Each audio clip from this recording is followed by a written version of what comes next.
Hola amigos, bienvenidos una vez más al programa del podcast Divulgando Ciencia, Tecnología e Innovación. Gracias por estar con nosotros una vez más. Y en esta ocasión pues tenemos un programa muy especial, un programa que va a revolucionar a diferencia del anterior con otro tema innovador.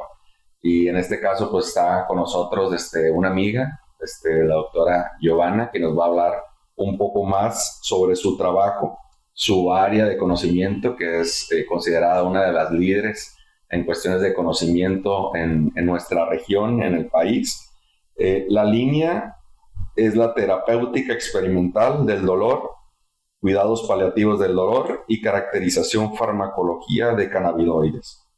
Antes de continuar, me gustaría recordarles que este espacio fue creado para divulgar los quehaceres científicos, tecnológicos y de innovación de nuestra universidad, enfocado principalmente a nuestros jóvenes estudiantes, tratando de fomentar una vida académica y una vida de investigación, pero también al público en general, para demostrar lo que la universidad está haciendo en sus aulas, está haciendo en sus espacios universitarios y el impacto que tiene, ¿no?, dentro de nuestra propia sociedad.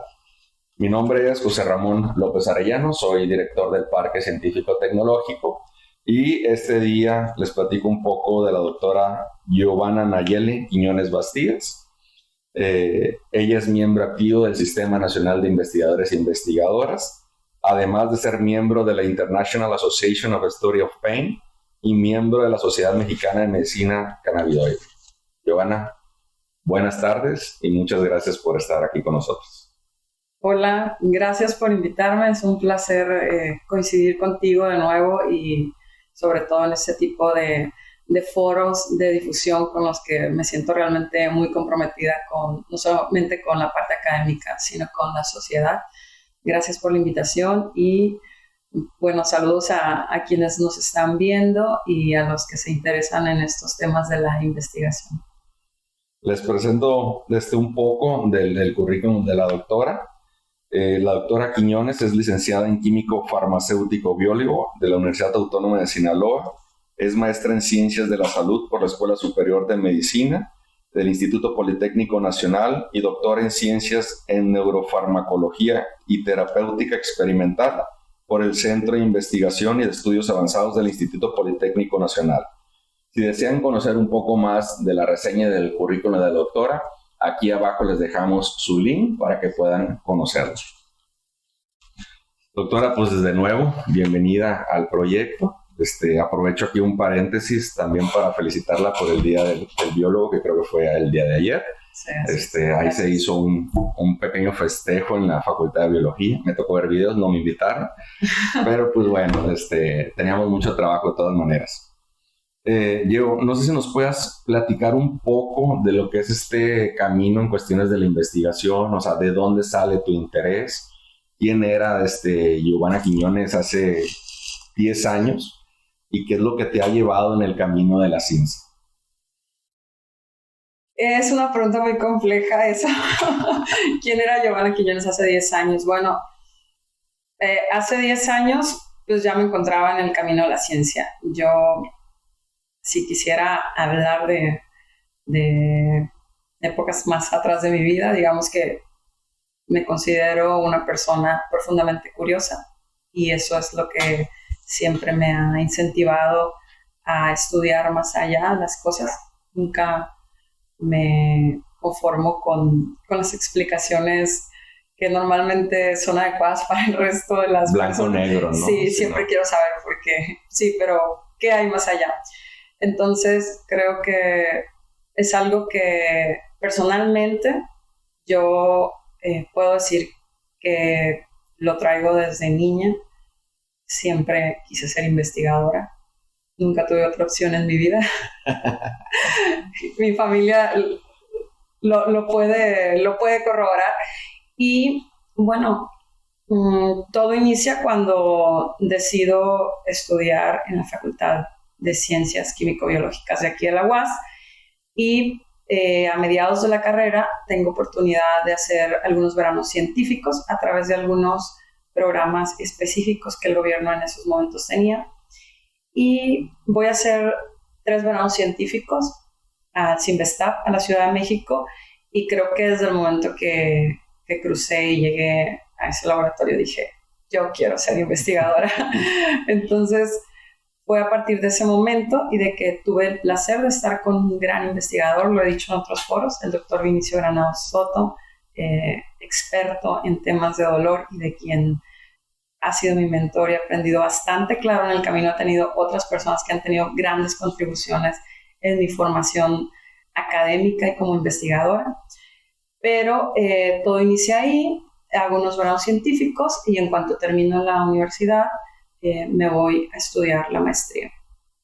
Posteriormente hice el doctorado y en el doctorado tuve la oportunidad de pues ya enfocarme en áreas del dolor. ¿Por qué específicamente el dolor? Porque el dolor, bueno, yo creo y siempre he estado convencida de que no hay peor sufrimiento para el ser humano que tener un dolor crónico. Y además, si tú revisas las estadísticas en nuestro país, la primera causa de consulta cuando vamos al médico es por dolor. Entonces, la segunda es porque personalmente sufro dolor crónico, entonces sé lo que es vivir con dolor. Y es eso, o sea, es un flagelo que azota a la sociedad y que hasta hace unos años no se le daba la importancia realmente que tenía esta área del dolor.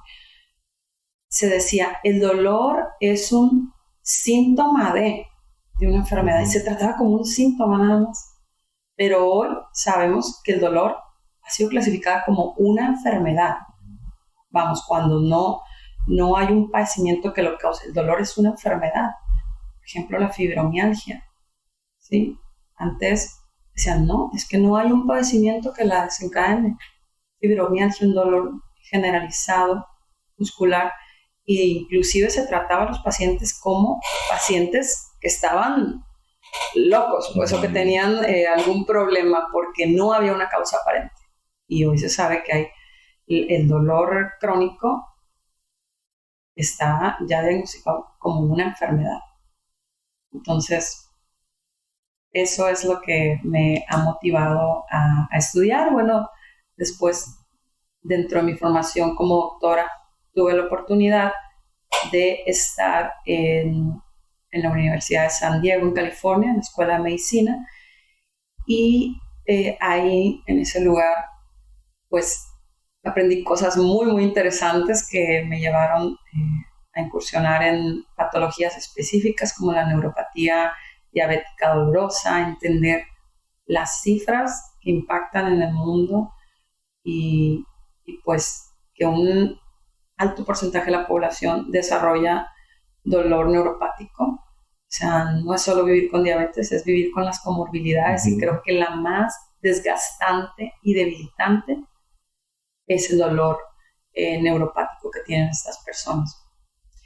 Y bueno, ya nadie me sacó de ahí del área de dolor y en el doctorado ya fijé mi vista en el área de cannabinoides, ¿no? Se dio la oportunidad de trabajar con el doctor Andrés Navarrete en la Facultad de Química en la UNAM y estuvimos trabajando con cannabinoides por primera vez y bueno, de ahí vinieron ya otras historias.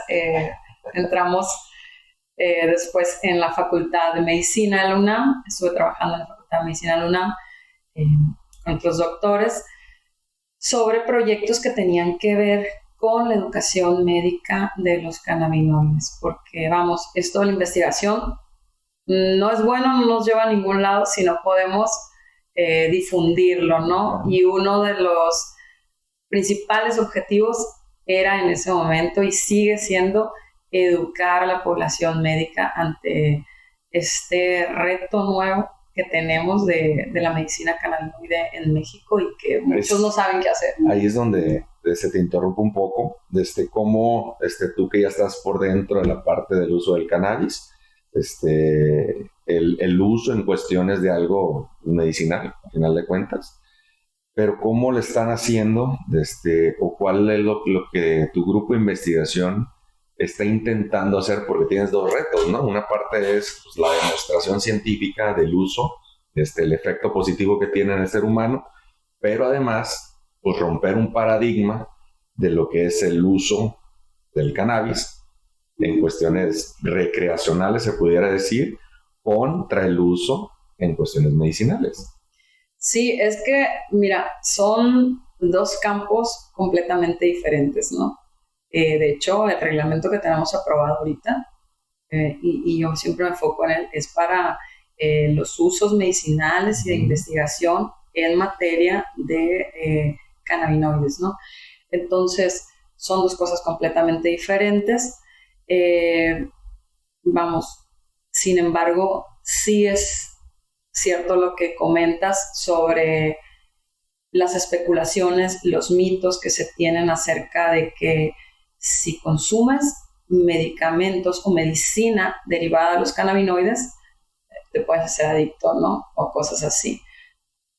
Marihuana, decimos acá. Y ahí hay muchas cosas que podemos desmitificar. Por ejemplo, no todos los cannabinoides tienen potencial adictivo, ¿no?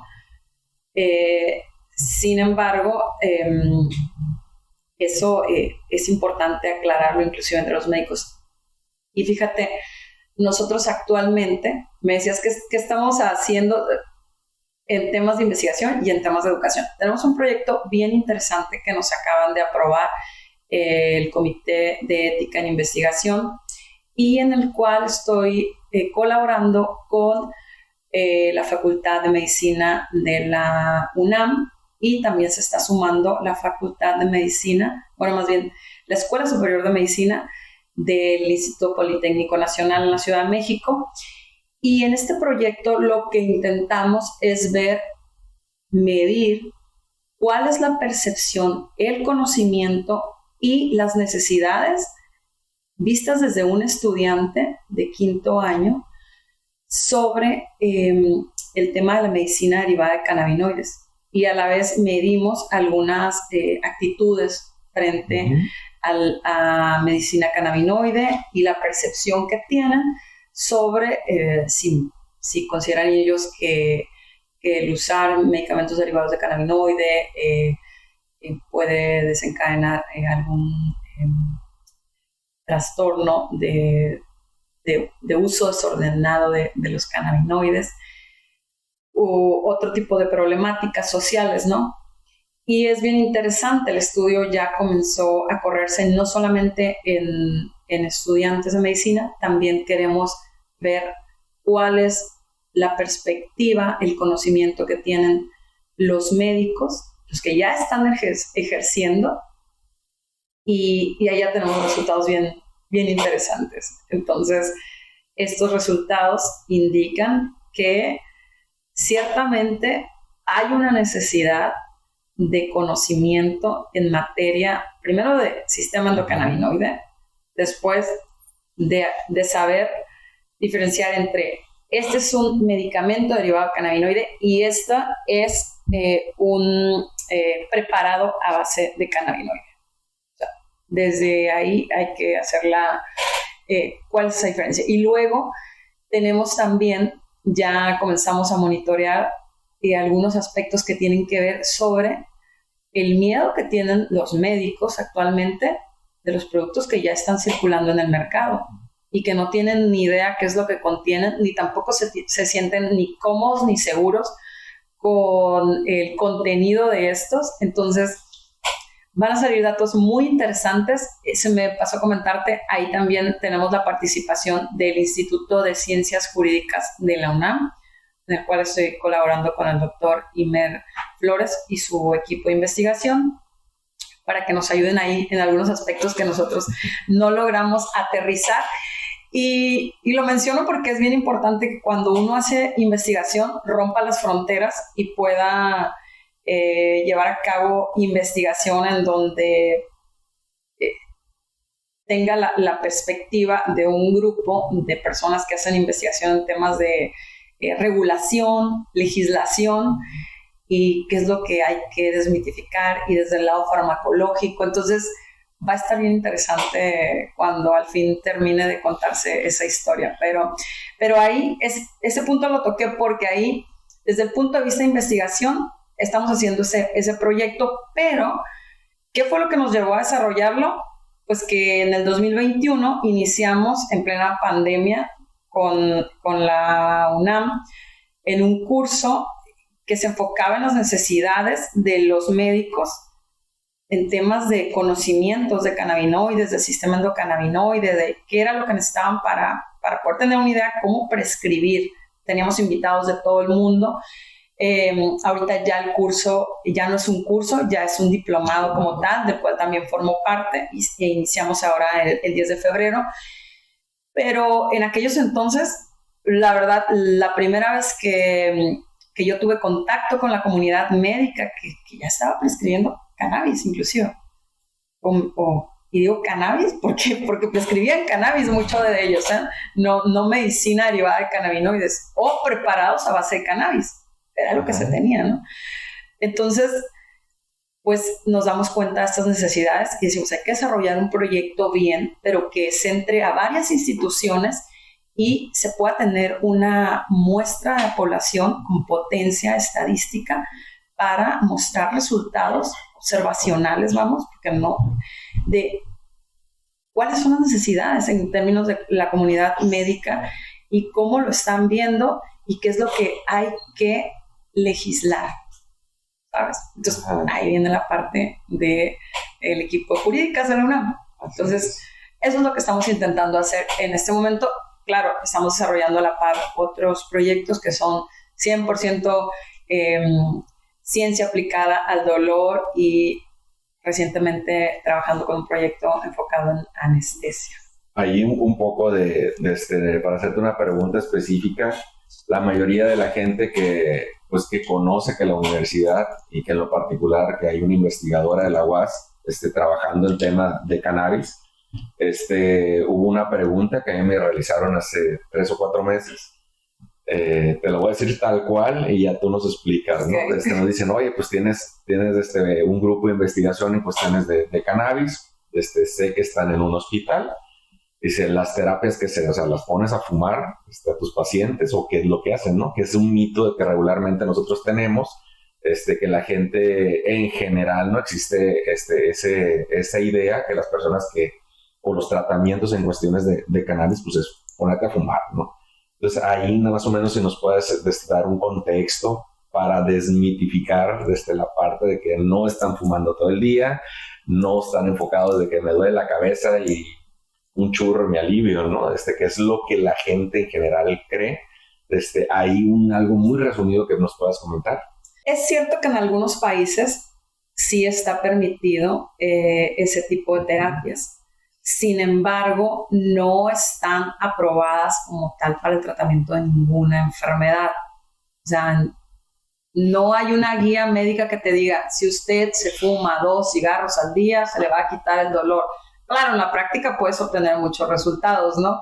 Sin embargo, yo no vengo aquí a decir, sí, si fuman cannabis, de hecho yo, digamos, mi posición no es a favor en cuanto a prescribir cannabis como tal para tratar padecimientos, que principalmente dolor, muchas personas lo utilizan para eso. Yo creo que tenemos que hacer investigación y centrarnos realmente en elaborar medicina derivada de cannabinoides, es decir, productos de los cuales derivados. Se tenga la certeza de qué es lo que contiene, el porcentaje de ellos y que se hayan ya probado en estudios pues aleatorizados, controlados, doble ciego, con placebo. Y esa es la manera como debemos de hacer. No, en el hospital nadie está fumando. De hecho, no tenemos protocolos aprobados para hacer prohibido fumar, ¿no? De hecho. Sí. No hacemos ese tipo de investigación.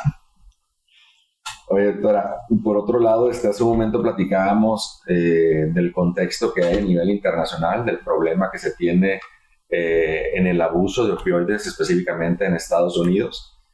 retomando la ideología en cuestiones de tratamiento del dolor de hace 50 años, que fue la iniciativa del por qué usar el fentanilo en cuestiones médicas. Ahí nos comentabas hace un poquito de pues cuál sería la diferencia, ¿no? O cuál sería tu recomendación, porque en sí pues es tratamiento del dolor a partir de cannabis, pero para no cometer los mismos errores, ¿no? De hace 50 años. Mira, ese tema, bueno, es un tema muy candente actualmente, ¿no? Porque el mundo está enfrentando, como tú lo decías, una crisis ante los opioides, ¿no? Una crisis de la cual existen muchas teorías, pero que en gran parte, lo decimos sin miedo los farmacólogos, fue fomentada por la industria farmacéutica, ¿no? Donde se prescribían opioides, pues para padecimientos que realmente podían ser tratados con otro tipo de analgésicos, y sin embargo se trataban con opioides. Y los opioides tienen un potencial adictivo que todo el mundo conoce actualmente, ¿no? No porque los hayas probado, sino porque lo ves y lo vives, ¿no? En las crisis que están ocurriendo. Entonces, vamos, basta con que una persona consuma una semana para que quiera más dosis.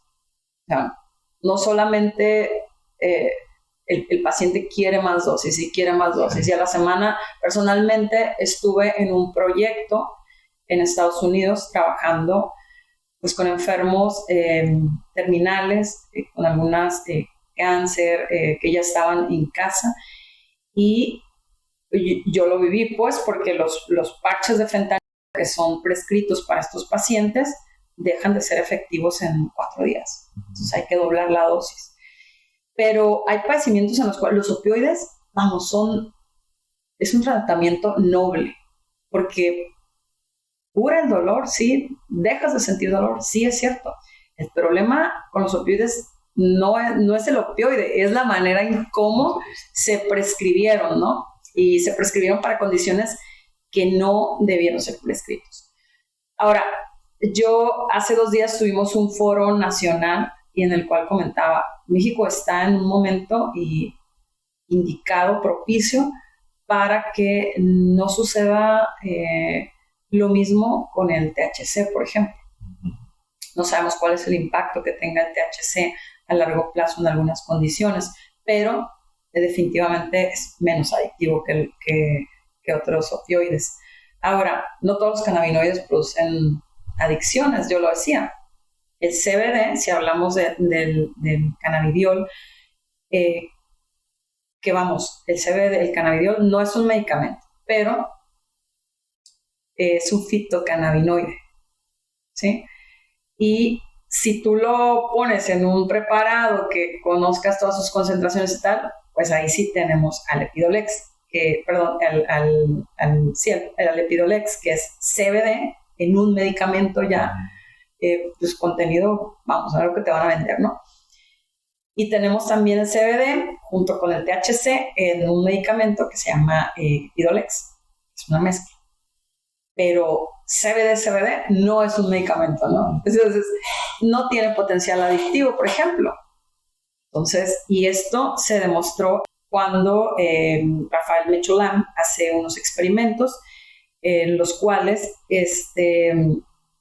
pues dicen, no es el CBD, es el THC el que produce los efectos de este concentrado que tenía de hachís, de una resina, y tenía otros fitocannabinoides, y entonces pone a unos monos con este concentrado, observa que hay ciertos efectos, luego le da a los monos el CBD, ya no le da THC, y luego ve que no tiene esos efectos, y luego tiene un grupo en el que solamente le da THC, y entonces es como descubren que es el THC, la molécula que tiene los efectos de la marihuana, ¿no? La psicotrópica, vamos.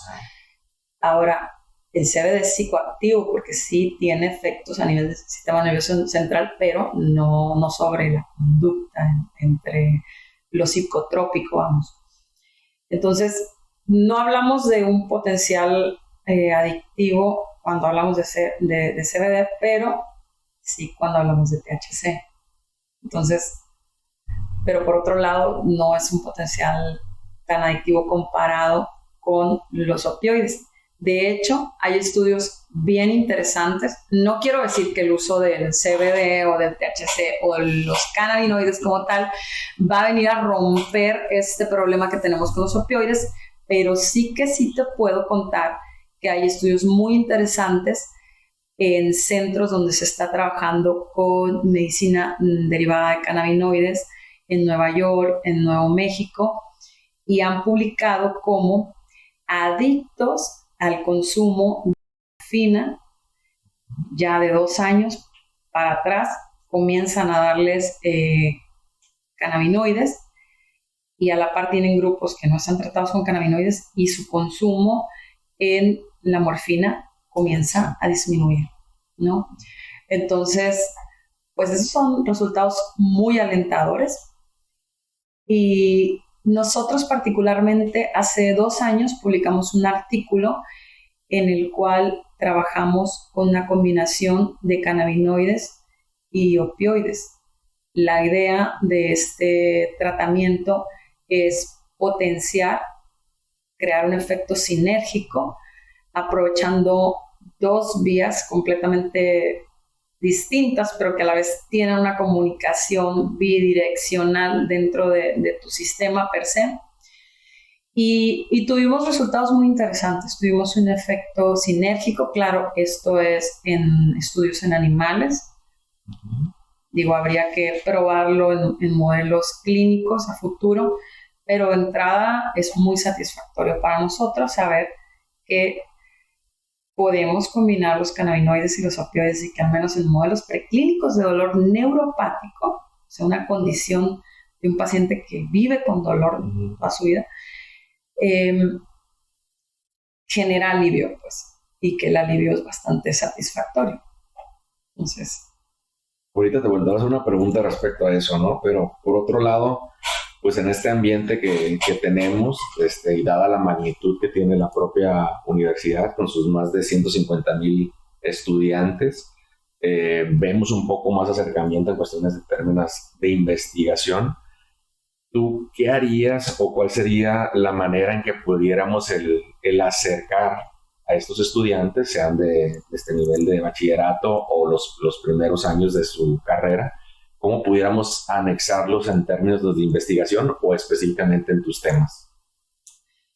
Yo creo que la respuesta la tienes tú, es lo que estás haciendo. Este tipo de proyectos son bastante interesantes porque permiten hacer divulgación de ciencia, ¿no? Fíjate que yo siento que hasta hace unos años había como un paradigma de que la ciencia era solo para entenderla y difundirse entre la propia comunidad científica. No, y te interrumpo, ¿no? Y era solo para el nerd. O sea, además, para el que tenía 10 en primaria, secundaria, era el único que iba a llegar a ser investigador, ¿no? Sí, sí, claro. Y los datos, ¿o no? Sí, como no. tú me lo has dicho, ¿no? Tu intención es porque eres muy curiosa. ¿Cuántos curiosos tenemos actualmente, no? De esos, cómo orientamos, ¿no? Y más en cuestiones de incentivarlos para la parte de cannabis. Sí, yo creo que en ese sentido el investigador tiene que estar casado con el compromiso de incluir a las poblaciones jóvenes. Debemos de hacer más difusión de lo que estamos haciendo en los laboratorios. Digo, yo siempre he tenido el sueño de que en la Sierra de Sinaloa puede estar el próximo Albert Einstein, ¿no? Entonces, pero eso no lo sabemos si no rompemos las fronteras de llevar la ciencia de una manera que la puedan comprender en ese nivel y despertar pues, la iniciativa en los jóvenes, porque si no lo hacemos, rara vez nace alguien profundamente curioso, ¿no? Entonces, tenemos que enrolarlos en esto. Fíjate que yo pensaba hasta hace muchos años que y la ciencia era para la gente que es profundamente curiosa, ¿no? O sea, sí hay que tener esa iniciativa, pero un día estaba platicando con mi tutor, el doctor Nigel Catwood. Él es inglés, pero trabaja en Facultad de Medicina, en el Departamento de Patología en la UCSD. Y me dice, ¿qué te llevó a la ciencia? Y le dije yo, es que yo siempre quise ser investigadora desde niña. Yo desde niña hacía experimentos. Me dice, qué raro, me dice, yo no. Fue un profesor, me dice, fue una profesora quien me incentivó a esto, y yo ya estaba en la prepa. O sea, yo ya iba a estudiar otra carrera. Y yo así, pero ¿cómo es que en un momento no tenías claro si eres un investigador tan importante en el mundo, diriges los... Sí, dice, es que a veces es necesario solamente tener a la persona indicada que nos muestre las cosas, y en ese momento despierta todo nuestro mundo y toda nuestra curiosidad y decidir estudiar ciencia. Y vaya, es un hombre al cual yo respeto mucho, tanto como ser humano, como amigo, y en el mundo de la ciencia, ¿no? Entonces, pues sí que tenemos un compromiso muy importante con los jóvenes. Digo, este tipo de programas, yo en la medida de lo posible participo en todos los foros que se me invite, y ahí está, pues eso es lo que yo puedo hacer. Podemos hacer más, claro. Me encantaría que la universidad tuviese un programa en el cual puede hacer recorridos entre sus instituciones, o que pueda hacer recorridos en las secundarias, semanas de ciencia que incluyan a diferentes investigadores, ¿no? Y que puedan llevar y mostrarles algo de lo que se está haciendo. Por ejemplo, el Cinvestav tiene un proyecto bastante interesante, Cinvestav Niños, del cual yo participé cuando estaba estudiando la maestría, y realmente es una de las experiencias más hermosas que he vivido en mi vida.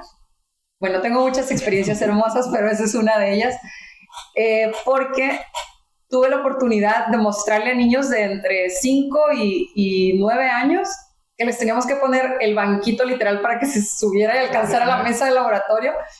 Claro, tuvimos que esconder todos los equipos costosos en ese momento, pero diseñamos experimentos como, no sé, cómo extraer ácidos nucleicos, cosas así. Los departamentos de robótica sacaron sus robots, los incluyeron, no sé, había cosas bien interesantes, de verdad, cómo incluir a un niño y despertar ese interés en la ciencia. Son programas, qué bueno que lo mencionas, ¿no? Son programas muy sonados en Europa. Ellos tienen generalmente una vez al semestre lo que le llaman la Noche de la Ciencia. Y es específicamente eso, ¿no? El hacer, sacar todas tus investigaciones, todos tus equipos en una parte de la ciudad, tal cual. O sea, sales de la universidad, te instalas en una avenida principal y es para toda la sociedad, ¿no? Y ahí aprovecho lo que estás diciendo, específicamente en cuestiones de lo que podemos hacer como universidad. Y a lo mejor podríamos hacer eso, ¿no? El ir a las prepas y hacer una demostración de tu propia investigación. No más que ojo ahí, ¿no? Tenemos que llevar muestras. Sí, claro. Entonces, pues tú sabes, ¿no? Cómo nos vamos preparando para eso. Oye, pero mira, perdón que te interrumpa. Esa parte también me tocó experimentarla en Estados Unidos cuando estaba estudiando mi doctorado. Y el programa, además de incluir las semanas que yo voy y colaboro con los niños para que se enamoren de la ciencia, porque la idea es enamorarlos de la ciencia, ¿no? Sí. Y digo, no es que quiera que todos los niños al terminar la universidad estén metidos en un laboratorio como yo, pero realmente, o sea, despertar la curiosidad científica te lleva a tener otra noción de la vida, y no solamente incursionas desde las aulas y los laboratorios, puedes estar en una industria, o sea, puedes ubicar en muchos lugares, ¿no? Hay que romper ese paradigma de dónde está ubicado el científico, ¿no? Pero además de ese proyecto que te comento, que se hacía en los Estados Unidos, incluía noches en las cuales se invitaba a toda la comunidad que pudiera hacer donativos para financiar, porque eso requiere financiamiento, ¿no? Entonces, no es como que me voy a ir y voy a hacer programas de difusión, ok, ¿y de dónde se van a sostener? Entonces, me tocó también participar en esas noches. En alguna ocasión, la sede fue el Safari de San Diego, y se invitaba ahí a científicos, comunidades diversas, y todos hacían pequeñas aportaciones en una cena, y de ahí se financiaban esos programas. Sí, ojalá que más adelante, ¿no? Podamos incluir a la propia sociedad, organismos privados que pudieran el sumarse, ¿no? El chiste es sumar, ¿no? Aquí aprovecho, ¿no? En cuestiones ahorita que algo que está tan de moda, ¿no? Aparte del uso medicinal, la parte de sustentabilidad. Escuchamos ahí hace 2 días hablar un poco de la parte de sustentabilidad. Es algo que pues, requerimos como humanidad, poder asegurar la presencia del ser humano a través del tiempo. En esta parte de tu investigación, ¿cómo estás contribuyendo a la parte de sustentabilidad? Bueno, ¿cómo contribuyo? Desde personalmente en el laboratorio hasta qué tenemos planeado.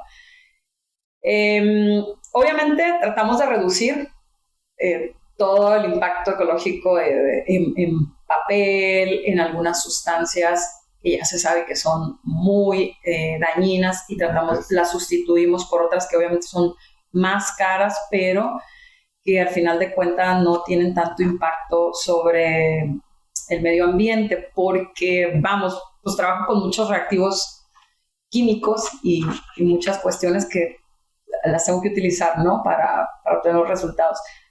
Pero sí podemos disminuir el impacto a través de sustituirlas por otras. Ahora, hace 2 días que precisamente mencionas que estábamos en una conferencia que tuve la oportunidad de compartir foro con un importante investigador de la Universidad de Chapingo. Él hablaba hablaba de este contexto de, oye, Giovanna, me dice, está genial todo lo que estás haciendo, pero más genial sería que tú puedas probar productos que provienen del campo mexicano y basados en un desarrollo sustentable, ¿no? Y para eso ellos tienen ya por ahí aprobado algún proyecto que están trabajando en eso. Entonces, la idea, obviamente, si estamos probando algunos fitocannabinoides que provengan de ese desarrollo sostenible. Sin embargo, para que esto suceda, es importante mencionar que hay una maquinaria que se tiene que echar a andar entre industrias, universidades, gobierno, ponerse de acuerdo para que esto se lleve a cabo de la mejor forma, ¿no? Y no solamente ser amigables con el ambiente, sino que esto traería derrama económica, empleos para las comunidades. Eso es hacia lo que se pretende ir, ¿no? Entonces, yo esperaría en un futuro mediano estar probando estos productos que son derivados del campo mexicano y bajo este esquema. Sí, ¿no? O sea, lo que conocemos ya como economía circular. Sí, y en términos más técnicos, ¿no? Ya lo que es la bioeconomía, ¿no? Que es incluir toda la cadena de valor de una manera sostenible, y no podemos decir mitigando el impacto ambiental, sino es reduciendo el impacto ambiental, sí, ¿no? Sí. Que eso es lo que nos va a asegurar una parte de sostenibilidad de la propia humanidad. Yo, pues muchas gracias por hacer este espacio. No sé si quieras comentar algo más en esta pequeña charla que hemos tenido el día de hoy. Veníamos por 15 minutos y ya va para 40 minutos. Entonces, siempre les echamos mentiras, ¿no? Decimos 15 minutos para poder que los investigadores que sabemos que tienen un quehacer tanto en el salón como en el laboratorio, si les decimos que vengan por 1 hora, pues no nos van a querer venir. Entonces, le decimos 15 minutos y ya ves, ¿no? Se nos llevó 45 minutos. No, al contrario, muchas gracias por la invitación. Yo encantada de colaborar con ustedes siempre.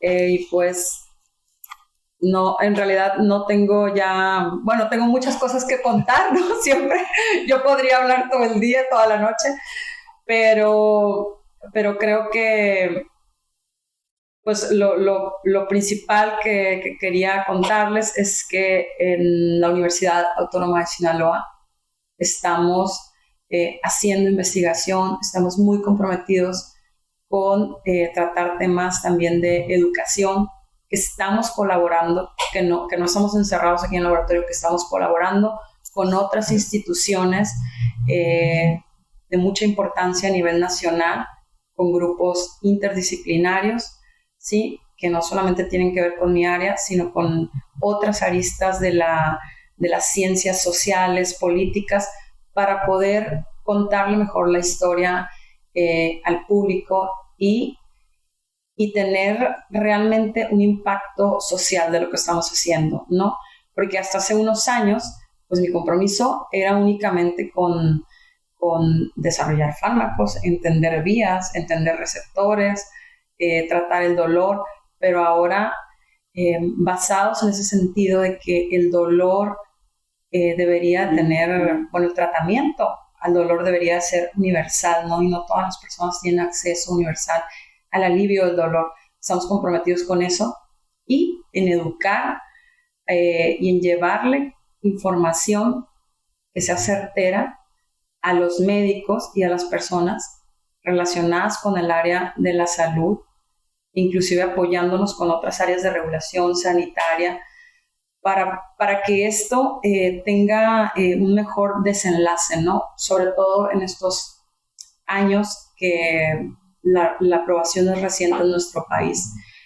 Esperemos de verdad que en pocos años pueda tener resultados favorables acerca de lo que hoy en día estamos intentando probar ya a nivel clínico, o de los fenómenos que estamos tratando de describir a nivel clínico en pacientes consumidores de cannabis, por ejemplo.